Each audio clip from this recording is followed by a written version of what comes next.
Hi friends, it's Tuesday, February 2nd, 2015, here on planet Earth. Here in the Lynn Body-Mind we have quite a collection. Last Friday, Asha, who has been the lead soul in this body-mind for quite some time, sustained serious damage in an energy attack. And through a series of events that I can only describe as miraculous, the rest of us are also here. We have inside this body-mind Ra, who has been here. He was in a healing tank from a previous energy attack. Now he's out and fine. Pan is here, and I am Charlie, and I have no... I did not bring myself here, and neither did this fine group of people. I am here through divine intervention by a miracle, and I'm grateful for that. That's true. That is true. That is true. And in the Jamie body-mind we have Glenn the commander, Luce, who has grown up through stretching space-time and a combination of other techniques, and is now his adult age. And Sam, who has also grown up here through a combination of techniques and is now approaching his adult age. He's in his mid to late 30s. He's coming up on 40. Luce is about 40. It's true. So we have been working as to come together as a team. It's been interesting because there are a lot of big personalities, and so coming together to work as a team is a challenge. But we are progressing with that challenge, and we are moving forward with this session as we have been for the last several days to do what is ours to do right now in all dimensions to trigger the awakening right now. And with that, it begins. We're standing on a solid floor. Feels kind of like nubby concrete. Similar wasteland feeling. What's your perception? Yes, but I hear something kind of in back of us that feels true. Unpleasant. That's true. I hear something too. I think turning around is a good idea, but let's remember to keep Asha in the center of us and us be pretty much facing outward for the most part. You know what it feels like is being an astronaut on the Martian mission, and now we've landed there, and we have no idea where we are or what this is, but it doesn't feel right. Right, something feels wrong. Something feels not right. And now remember, we can only heal what we can sustain and merge with. And since our goal is to heal all that is, creating a sense of barrier, a sense of usness and themness is actually unhelpful. Although being strong is helpful. So it's a paradox. We must both be strong and have a sense of oneness and connection. And so here this oneness chakra work is becoming crucial. So let's all work with our oneness chakras, loosen it up right now, and now approach this. I'm starting to see what looks like, to me it looks like alien life form being, but it's a representation of that which is foreign, that which I do not understand. Right. But that I know in some level is exactly like me, and knowing that everything always comes to us that is exactly what we need for our own healing. I have to look at what the biggest challenge is for me, and I have a huge problem accepting that I've made mistakes. It's tough for me. And we have been analyzing this morning how all of us have an issue with wanting to do things our way, not Source's way. That all 6 of us who are active on this team right now have a strong issue with wanting to do things our way, not Source's way. We don't want to put our channels up, basically, right? Put them up and keep them up. Right.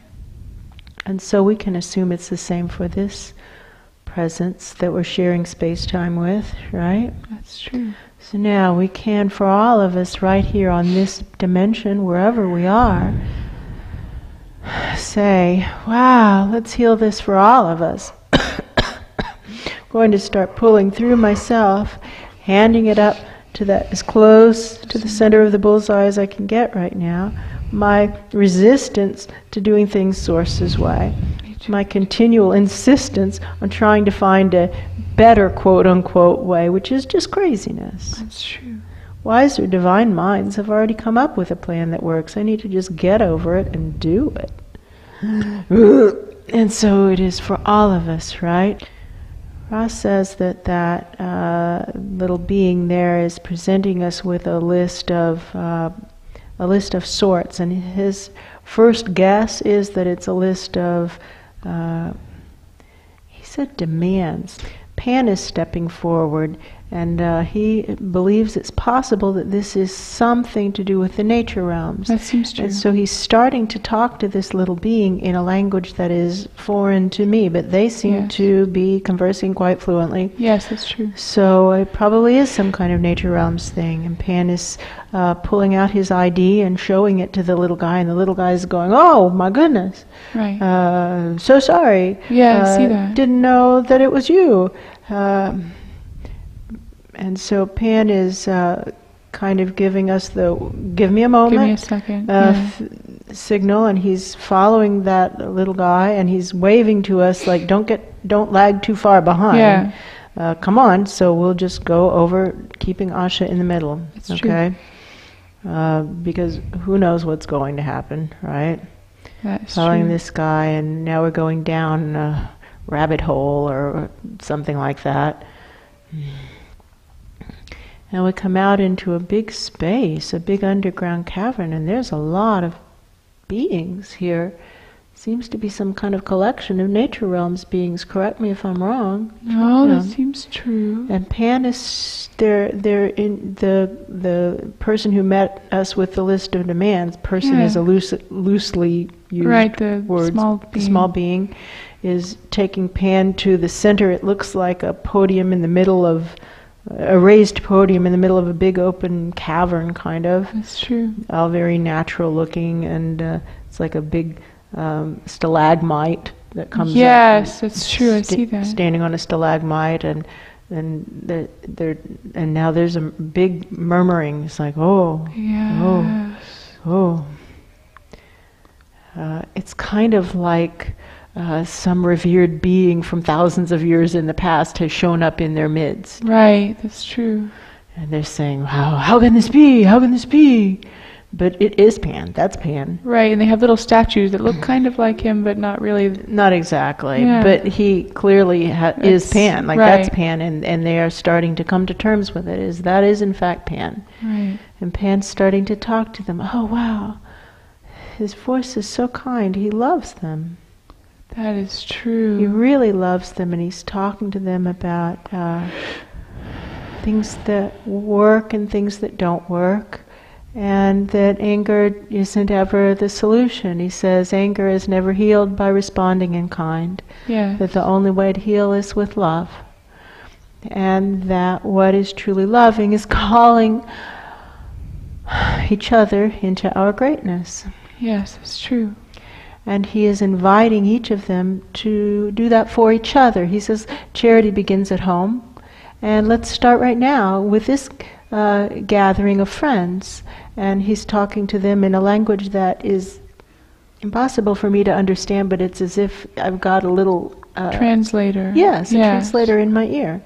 And he's talking to them, and he's speaking to the different, I guess we'd call it factions. Yes, in the nature realms, and saying, you dryads, you could do this. And you water creatures, you could do that. And you who are part of the mineral worlds, you could do the other. And to call each other into your destinies, to step forward and create a transformation. And then he's telling them a story, and it has a sense of an old story, like a legend. Yes, it's true. But he's telling them of what he did 2 million years ago now, right. Which was roughly the year 2015 in planet Earth dating. Right. And how he had gone through a process of inviting the nature realms beings to put their channels up and hold them up for some period of time, and I can't quite tell what he's saying, a minute, an hour, it's more like an hour. That's true. And when the channels would come down, he would do something that pained him deeply, but that needed to be done, and that was to clear away all the energy that was not putting its channels up, because he had come to see that what actually worked was divine will, not any of our individual wills. That's true. And how it hurt him to the point that he felt he could no longer continue, that after the process was complete and he found he had in fact cleared almost all of the nature realms, that he was true. broken-hearted. It took everything out of him, and he simply true. felt he couldn't go on, and he lay down and waited to die. And that what happened next instead was some kind of miracle, and he found himself transported into what was then his future. And he had a lot of time to heal. That's true. And then he came to see that he had wasted an opportunity to do big work at a time when big work was needed. That's true. And therefore he prayed to be given a second chance. And the next thing he knew, he woke up and he's gesturing at us. Right, that's He true. woke up in the middle of these fine folks. He's gesturing at us when he says that. Yes. And they all turn to look at us, and it's kind of uncomfortable. to have Yes, them all that's looking at true. us. And there's a lot of them. There's a lot of them, and they don't like us. No, they don't. He's... Through love alone is hatred healed. And so it's time for me to say something, and I'm going to join Pan. Pan is looking at me, so I'm going to Expectantly. expectantly. So I'm going to join him at that kind of like microphone, but it's Yes. it's not really a microphone. It's simply a place from which the voices carry. Yes. This has got naturally good acoustics. That's true. This cavern. And so I'm standing at that point because that's the place from which voices carry. Yes. And I'm explaining how we have seen our incredible arrogance and stupidity and ingratitude for all the gifts that the nature realms have provided for all of us who were in the physical dimension as well as in the non-physical dimension That is throughout all the true. multiverses. And how insanely ungrateful we were. That is true. And how glad we are that Pan has joined us in our quest, because without him with us, the wildness disappeared. Oh. And that in the new beginning there was no wildness, and it was extremely sad. It was sad to Pan, very sad to Asha, who was in the future, has been back and forth across the awakening line many times. Yes. And we have come to know about this sadness through talking with them. Yes. And come to hope for a working relationship with the nature realm so that wildness can, in fact, be a part of the new beginning. Yes, they all seem like heartened by that. We see how we need the slap in the face that an earthquake can provide, for example. Yes, they're all saying. Yes, and tornadoes and hurricanes and tsunamis and all the natural disasters, quote unquote. We see the spiritual benefit of natural disasters, quote unquote, and we want for that to be present. Yes. And the only way to accomplish this that we are aware of is to work together to trigger the awakening, because it has not yet occurred. And now we're gesturing to Ra, and we're asking for Ra to join us as well, because you see, Ra was a future being, quote unquote, to those of us who came from the time that we think of as planet Earth 2015. And when I say that, I am aware that my words are being translated not only into their language, but into a dating system that makes sense to them. And they know what I mean by that. Yes, that's true. And they're going, oh, ooh, because that is really a long time ago. Yes. It's like saying 2 million years ago. Yes. And we're saying that Ra was to us a far distant future being, because he was from 100,000 years in the future of us, which is only 1.9 million years in your past. Right, that's true. And so they're laughing about how cute and quaint it is that we considered Ra a future being. Right.